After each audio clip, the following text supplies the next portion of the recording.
Então a pergunta que vamos responder hoje é a seguinte: quais as principais mentiras do Evangelho da Prosperidade? Agora você já pode pegar o seu esboço. Mas tenha calma. Quais as principais mentiras do Evangelho da Prosperidade? Segura um pouquinho. Só fica preparado. Esse Evangelho, ele não fala sobre arrependimento de pecados. Você vê esses pregadores da prosperidade falando sobre isso? Não. Você não vê eles falando sobre arrependimento de pecado. Você não vê eles falando sobre regeneração, santificação, transformação do caráter, renúncia, tome a sua cruz, negue-se a si mesmo, sacrifício. Não. Novo nascimento, não. Isso definitivamente não faz parte do Evangelho que eles pregam, do Evangelho da prosperidade e da saúde que eles pregam. Teve um dia aí num culto aí, que aquele rapaz lá da Fala Mansa, que vocês viram a foto dele agora há pouco, estava no culto, e aí vem aquela fila de pessoas que foram curadas, e ele vai perguntando: você foi curado de quê? Ah, dor no ouvido, uma perna torta, não sei o que e tal. E aí chegou a mulher e disse: pastor, não é bem pastor, é missionário, né?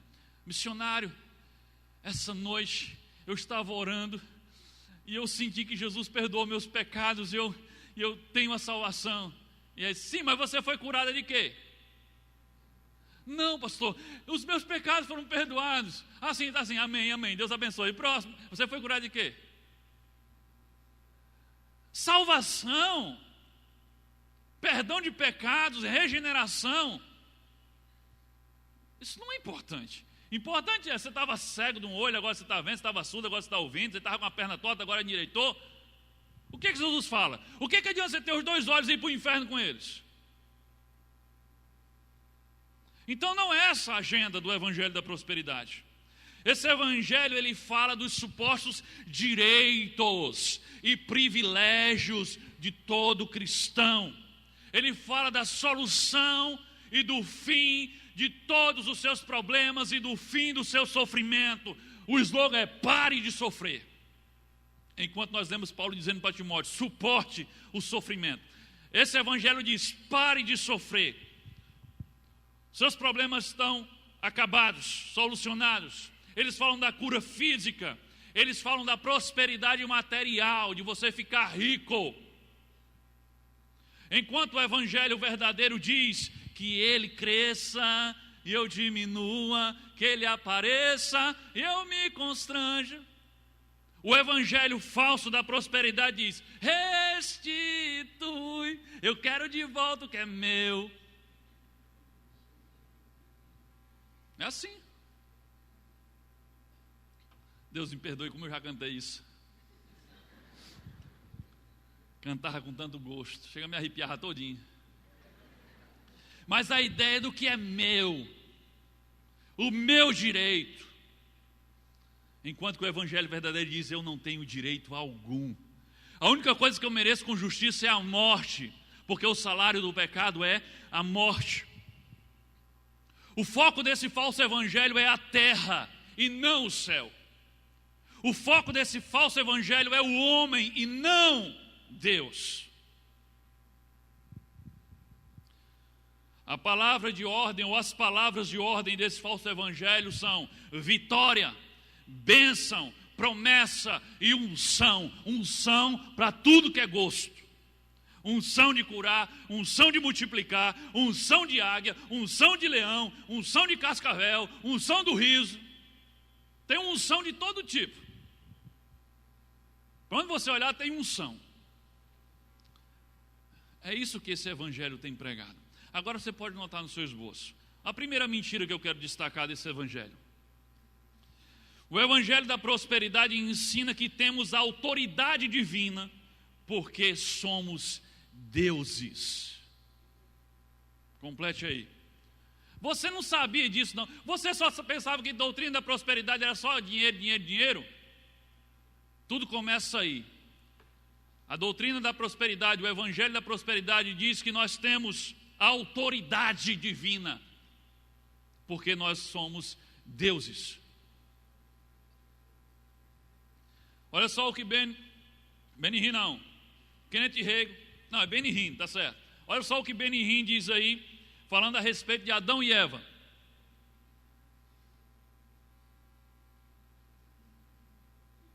É Kenneth Hagin mesmo. Olha só, na verdade os dois falam sobre isso, né? Adão era um ser sobre-humano, quando Deus o criou. Não sei se as pessoas chegam a saber disso, mas ele foi o primeiro super-homem que já existiu. Adão não só voava como os pássaros, mas também voava para o espaço. Com o pensamento ele estaria na lua, poderia nadar debaixo da água sem perder o fôlego. E sua esposa Eva fazia o mesmo. Ambos eram sobre-humanos. Então Adão, na verdade, foi o primeiro super-homem, Superman da história. Olha o que ensina Morris Cerullo. Ele diz o seguinte: vocês sabiam que desde o início o propósito de Deus era reproduzir Ele mesmo? Não sabia não. Quem são vocês? Digam, filhos de Deus. Vamos lá, digam isso. O que trabalha dentro de vocês, irmãos, é a manifestação de tudo o que Deus é e tem. Vocês não estão olhando para Morris Cerullo, vocês estão olhando para Deus, vocês estão olhando para Jesus. E agora eu quero passar um vídeo, agora na nossa versão, né, brasileira. Deu para entender aí? Onde é que ele bebe isso? Nessa turma aí, Kenneth Hagin. Receba essa unção, ele está dizendo. As pessoas vão vir se curvar diante de você. Será que o Deus Todo-Poderoso é o Deus dos deuses? E aí a galera, aleluia! Um milagre.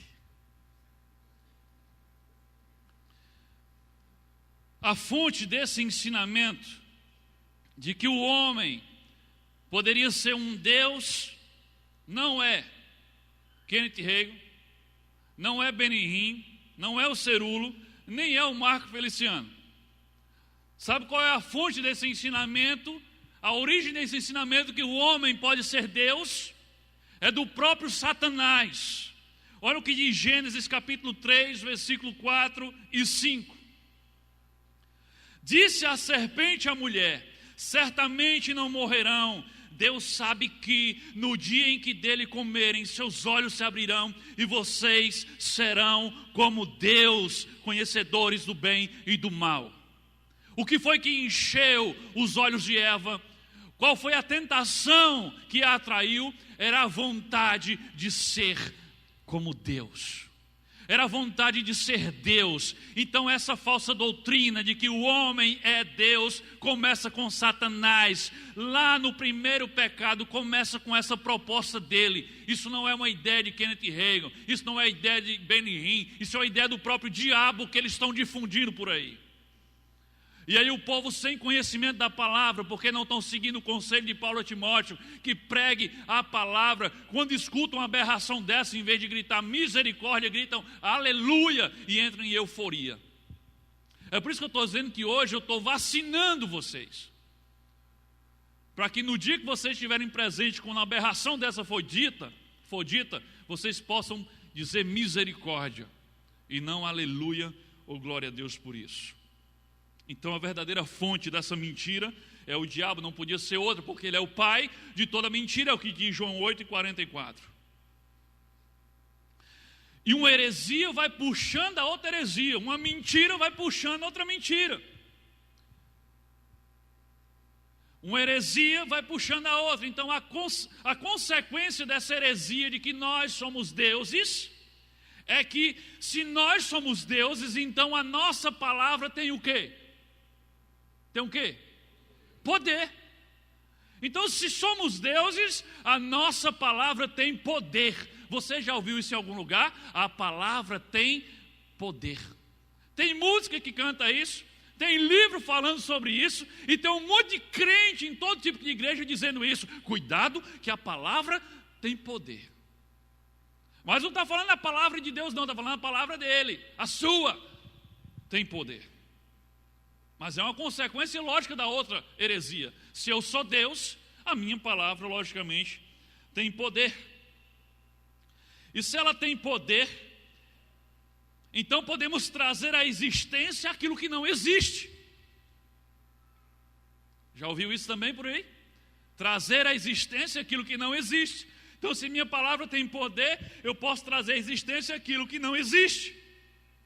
Mas a verdade é que somente Deus tem poder em sua palavra. Somente Deus pode trazer com sua palavra à existência aquilo que não existe. É o que diz lá em Gênesis, que haja luz, e a luz veio a existir. E o haja de Deus acontecia porque a palavra dele tem poder, porque ele é Deus. Mas não eu, não você. Isso é mentira. Mas isso foi se impregnando. Sabe por quê? Que a gente não sabe de onde veio. E a gente escutou um dia, e a gente não lê a Bíblia. Isso é verdade, a palavra tem poder. Eles ensinam que através da palavra de comando, a palavra de poder, nós podemos rejeitar as coisas ruins, como dores, doenças, enfermidades, problemas, pobreza. E através da palavra de poder, nós podemos decretar as coisas boas, que elas venham, saúde, paz e dinheiro.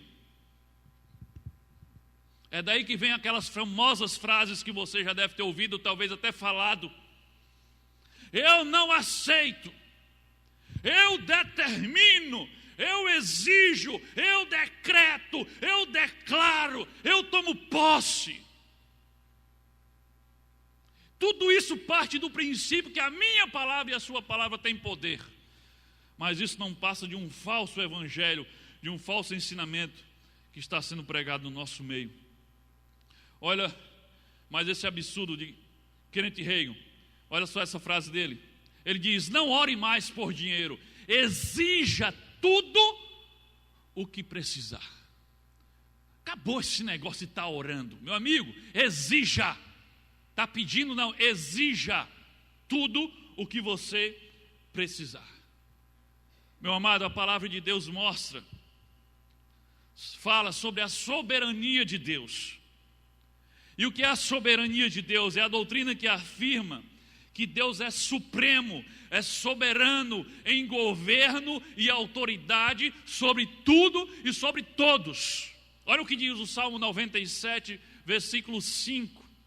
Os montes se derretem como cera diante do Senhor, diante do soberano de toda a terra.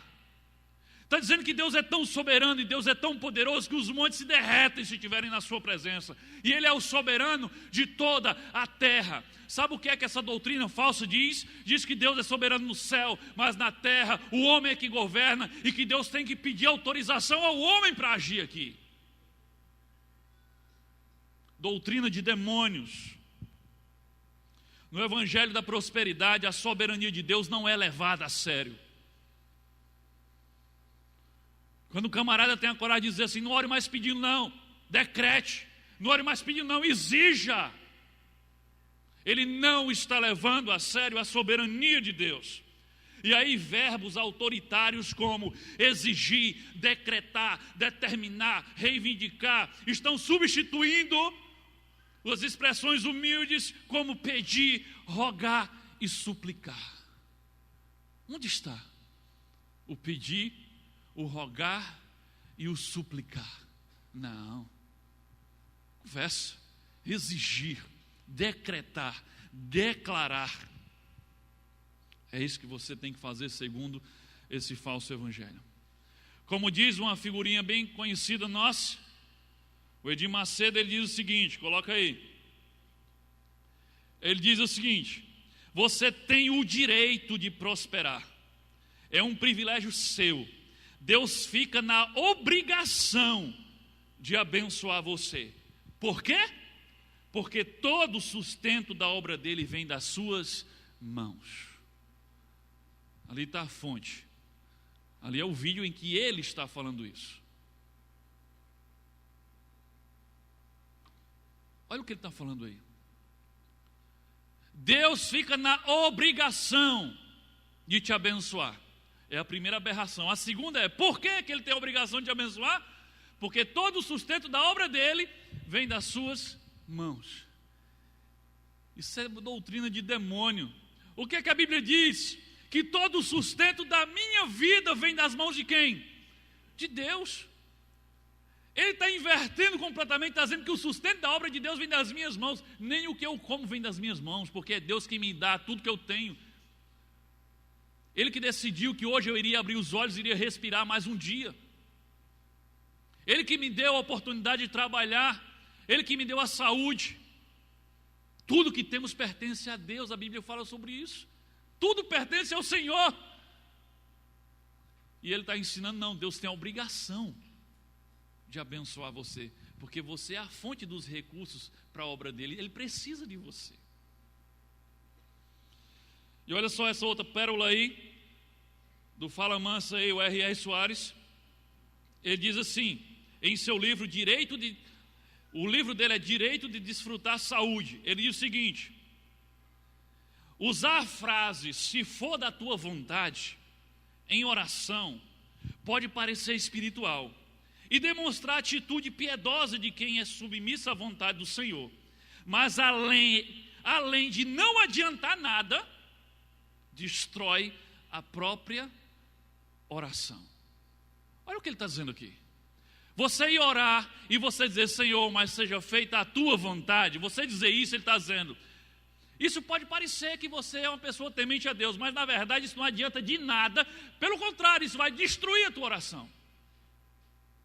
O que a R.R. Soares está dizendo aqui é que se você orar do jeito que Jesus ensinou você a orar, você estraga a sua oração. É isso que ele está dizendo. Porque Jesus, quando nos ensinou a orar, Ele nos ensinou a dizer isso, que tinha que ser de acordo com a vontade do Pai. Mateus 6, 9 a 10, olha só. Vocês orem assim, Jesus está ensinando como tem que orar. Pai nosso que estás nos céus, santificado seja o teu nome, venha o teu reino, leiam juntos. Aonde? Olha Jesus ensinando a orar. Quando vocês forem orar, vocês falem assim: seja feita a tua vontade, assim na terra como é no céu. Agora olha, isso aqui é Jesus ensinando como deveríamos orar. Agora veja Jesus orando e botando em prática aquilo que Ele tinha ensinado. No Getsemane, Marcos capítulo 14, versículo 36, diz assim. Aqui é Jesus orando no Getsemane. Abba, Pai, que significa paizinho, tudo te é possível, passa de mim esse cálice, contudo, não seja feito o que eu quero, e sim o que tu queres. Se Jesus tivesse conhecido R.R. Soares e tivesse aprendido com ele a orar, ele não tinha bebido aquele cálice. Porque ele tinha tirado da oração dele esse negócio, não era? A tua vontade. Confessa a tua vontade, vai estragar a tua oração. Você escolhe como é que você quer orar. Você escolhe qual é o certo de orar. É do jeito que Jesus ensinou ou do jeito que o R.R. Soares está ensinando? Mas na verdade não é o R.R. Soares. Essa doutrina podre da prosperidade. Eles ensinam isso porque eu sou Deus, meu amigo. E Deus tem a obrigação de me abençoar.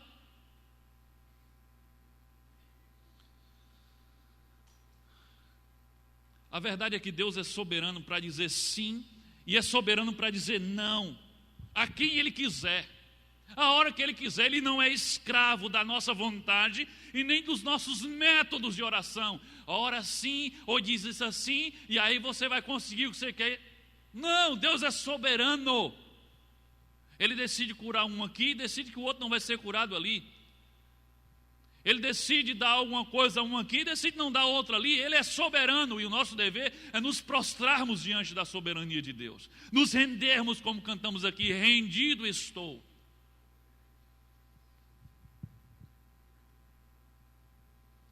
Mas os pregadores desse falso evangelho, se segura aí se você já participou desses treinamentos por aí. Os pregadores desse falso evangelho ensinam que existe uma palavra mágica. E a palavra é rema. Você vê isso por todo canto. Talvez você nunca soube o que era. Mas a palavra mágica é a palavra rema. O que é essa palavra rema? Segundo muitos, essa palavra é a palavra que os crentes usam para decretar, para declarar, para trazer prosperidade e cura, para trazer a existência para o mundo material aquilo que só existe no mundo espiritual. Na verdade é o abracadabra dos crentes. Aí você diz lá, abracadabra, rema, e as coisas aparecem. Mas de onde é que veio essa história desse rema? Para esse povo acreditar tanto nesse negócio desse rema.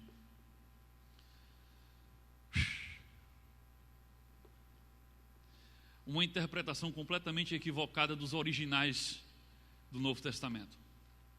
Eles observaram que, ao escrever o Novo Testamento, os escritores usavam duas palavras para a palavra de Deus.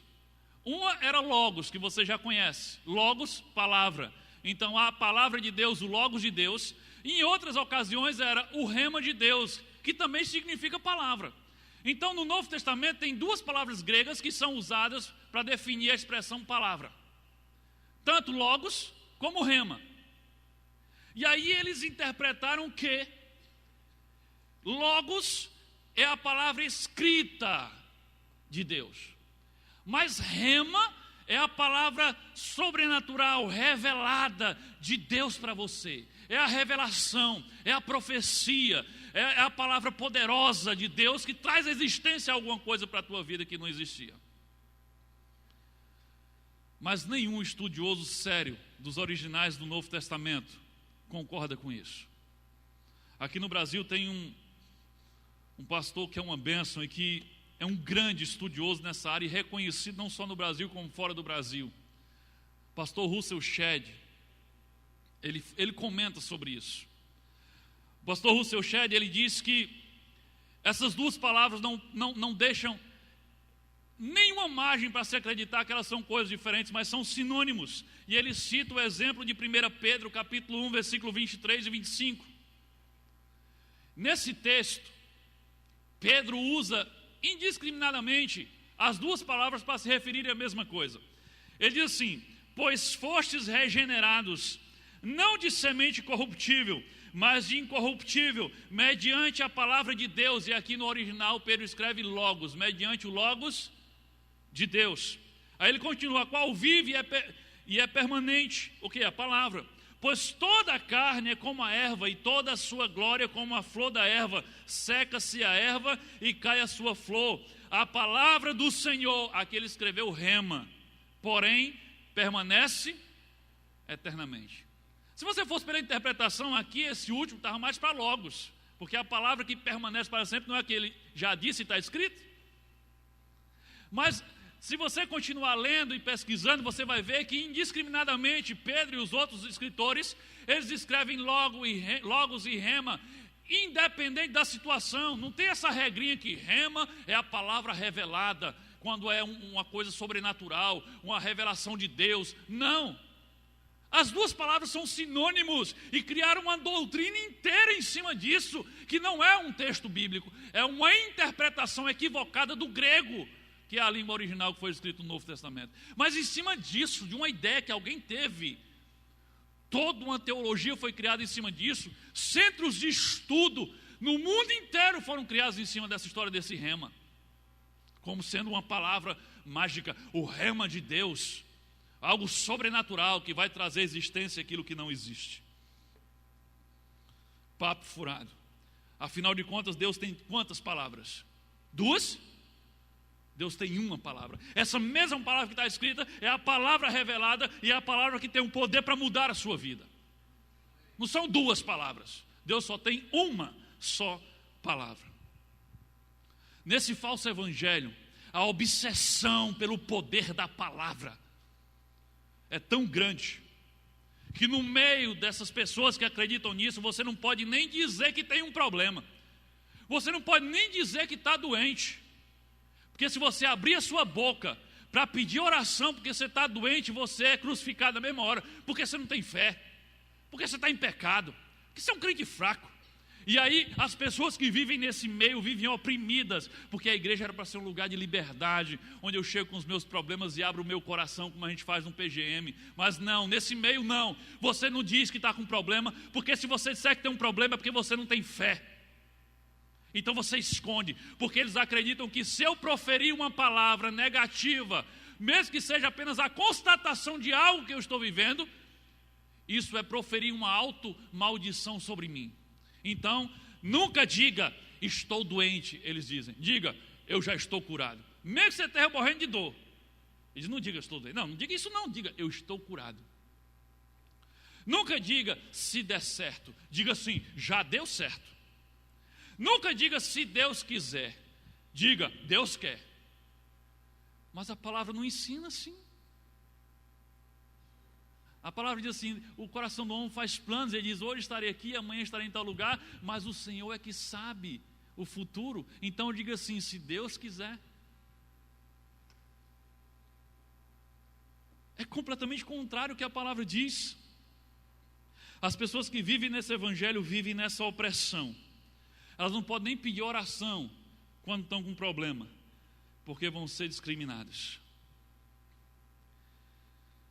Vai proferir uma maldição contra você mesmo. Mas o que a Bíblia diz sobre isso? Isso é verdade? A tua palavra tem poder, diz assim, menino, tu vai cair daí. Não diga isso não, porque senão a sua palavra tem poder, o menino cai mesmo. O menino cai porque ele é teimoso, ele está lá na borda do palco, eu estou dizendo a ele para ele sair, ele não saiu, ele caiu, não foi porque a minha palavra derrubou ele não, foi a teimosia dele que derrubou ele. Não, mas não diga isso não. É proferir maldição. O que a Bíblia fala sobre isso? Vou dar um exemplo.